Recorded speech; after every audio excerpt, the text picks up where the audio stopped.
मैं कांग्रेस का समर्थन नहीं करती, लेकिन इसे एक ईमानदार नागरिक होने के नाते सुनिएगा। मोदी जी, 60 साल मत चिल्लाया करो। देश और जनता को उल्लू मत समझो। आप उस देश के प्रधानमंत्री हो जो देश 300 साल तक गुलाम रहा था, जिस देश को अंग्रेजों ने लूट खसोट कर इस देश की बागडोर को कांग्रेस को सौंपी थी। 1947 में देश में सुई तक नहीं बनती थी। सारा देश राजा रजवाड़ों के झगड़ों में बटा हुआ था। देश में मात्र 50 गांव में बिजली थी। पूरे राजस्थान मात्र में 20 राजाओं के पास फोन था। किसी गांव में नल नहीं थे। पूरे देश में मात्र 10 बांध थे। सीमाओं पे मात्र कुछ सैनिक थे। 4 विमान थे, 20 टैंक थे। देश की सीमाएं चारों तरफ से खुली थी। खजाना खाली था। ऐसे बदहाल में हमारा हिंदुस्तान कांग्रेस को मिला था।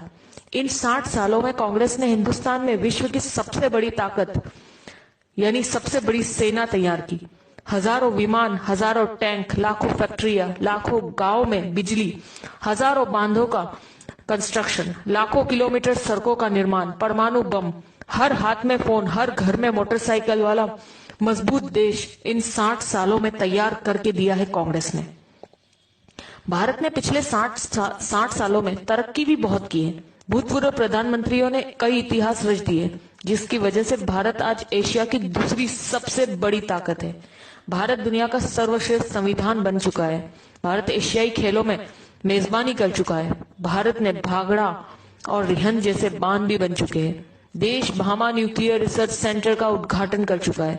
देश में तारापुर परमाणु बिजली घर शुरू हो चुका है। देश में कई दर्जन एम्स, आईआईटी, आईआईएमएस और सैकड़ों विश्वविद्यालय खुल चुके हैं। नेहरू ने नवरत्न कंपनियां स्थापित कर दी गई है। कई सालों पहले भारतीय सेना ने पाकिस्तानी सैनिकों को लाहौर के अंदर तक घुसकर मारा था और लाहौर पर कब्जा कर लिया था। पंडित नेहरू पुर्तगाल से जीतकर गोवा को भारत में मिला चुके थे। नेहरू जी ने इसरो यानी इंडियन स्पेस रिसर्च ऑर्गेनाइजेशन की शुरुआत भी कर दी थी। भारत में श्वेत क्रांति की शुरुआत हो चुकी थी। देश में उद्योगों का जाल बिछ चुका था। इंदिरा जी पाकिस्तान के 2 टुकड़े कर चुकी थी। पाकिस्तान 1 लाख सैनिकों और कमांडरों के साथ भारत को सरेंडर कर चुका था। तब भारत में बैंकों की राष्ट्रीयकरण हो चुका था। इंदिरा जी ने सिक्किम को देश में जोड़ लिया था। देश अनाज के बारे में आत्मनिर्भर हो चुका था। भारत हवाई जहाज और हेलीकॉप्टर तक बनाने लगा था। राजीव गांधी ने देश के घर घर में टीवी पहुंचा दिया था। देश में सुपर कंप्यूटर, टेलीविजन और सूचना क्रांति यानी इंफॉर्मेशन टेक्नोलॉजी पूरे भारत में स्थापित हो चुकी थी। जब मोदी प्रधानमंत्री जी की शपथ ले रहे थे, तब तक भारत सर्वाधिक विदेश मुद्रा के कोष वाले प्रथम 10 राष्ट्रों में शामिल हो चुका था।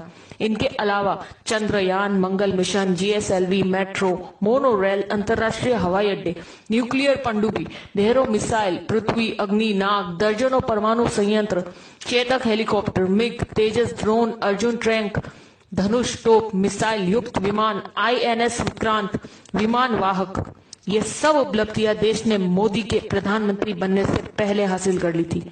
हर जागरूक नागरिक की तरह इस मैसेज को ज्यादा से ज्यादा ग्रुपों तक पहुंचाइए, ताकि मोदी जी और उनके जुमले गलत साबित हो सके। जी बार बार उनका पूछना कि 60 सालों में क्या हुआ, तो उन्हें पता चल सके और अंधभक्तों की आंखों से पट्टी उतर सके। जय हिंद।